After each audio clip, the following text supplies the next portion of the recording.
Hello friends, welcome to மக்கள் சேவை channel. இன்றைக்கி நம்ம ஒரு முக்கியமான இன்ஃபர்மேஷன் பற்றி தான் பார்க்க போகிறோம். அதாவது மத்திய அரசு சார்பில் சிலிண்டர் பெட்ரோல் டீசல் குறித்து முக்கிய அதிரடியான அறிவிப்புகளை வெளியிட்டிருக்காங்க. இப்போ இதை பற்றின மொத்த இன்ஃபர்மேஷன் தான் இந்த வீடியோ பார்க்க போகிறோம். இந்த வீடியோ ஸ்கிப் பண்ணாமல் ஃபுல்லாக பாருங்கள். அது மட்டும் அல்ல, இந்த வீடியோ நிறைய பேருக்கு ஷேர் பண்ணுங்க. ஓகே, ஸோ மொதல் அப்டேட் என்ன அப்படின்னு பார்த்தீங்கன்னா, அதாவது இந்தியாவில் நிறைய இடத்துல குழாய் வழி இயற்கை எரிவாயு இணைப்பு இருக்குங்க. பிஎன்ஜி, அதாவது குழாய் மூலமாக அந்த கேஸ் கனெக்ஷன் ப்ரொவைட் பண்ணுவாங்க. ஸோ உங்கள் ஏரியாவில் பிஎன்ஜி இருக்குது அப்படின்னா நீங்கள் பிஎன்ஜிக்கு மாறுங்க அப்படின்ற மாரி மத்திய அரசு அறிவிச்சிருக்காங்க. ஸோ நீங்கள் பிஎன்ஜிக்கு மாறாமல் எல்பிஜி தான் நீங்கள் பயன்படுத்திட்டு வரீங்க அப்படின்னா இதுக்கப்புறம் எல்பிஜி உங்களுக்கு விநியோகம் செய்வது நிறுத்தப்படும் அப்படின்ற மாரி தெரிவிச்சிருக்காங்க. எரிவாயு வசதி உள்ள இடங்களில் அதனை கட்டாயம் பயன்படுத்த வேண்டும்.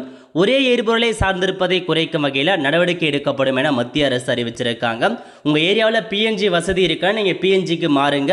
அப்படி நீங்கள் பிஎன்ஜிக்கு மாறாத எல்பிஜி மட்டுமே நீங்கள் வாங்கிட்டு வரீங்க அப்படின்னா உங்களுக்கு எல்பிஜி நிறுத்தப்படும் அப்படின்ற மாரி சொல்லியிருக்காங்க. இது எந்தெந்த இடங்களில் பிஎன்ஜி குழாய் வழியாக இயற்கை எரிவாயு இணைப்பு இருக்கோ அவங்களுக்கு மட்டும்தான் பொருந்தும், மற்ற யாருக்கும் இது கிடையாதுங்க. மொதல் அப்டேட்.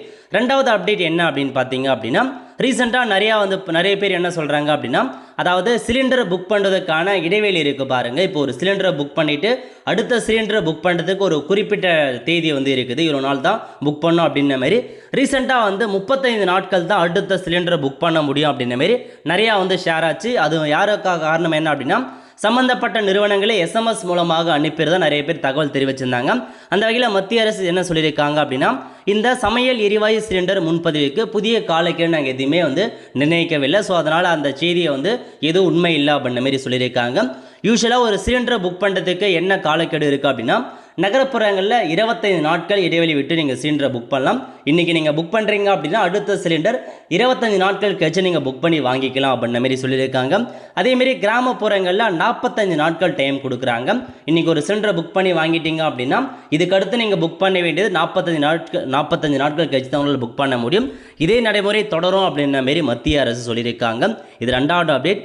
மூணாவது அப்டேட் என்ன அப்படின்னு பார்த்தோன்னா, இன்றைக்கி இந்தியா முழுவதும் உள்ள நயாரா பெட்ரோல் பங்க் இருக்குது பாருங்கள். அங்கே ஸோ பெட்ரோல் மற்றும் டீசல் விலையை உயர்த்தி அமைச்சிருக்காங்க.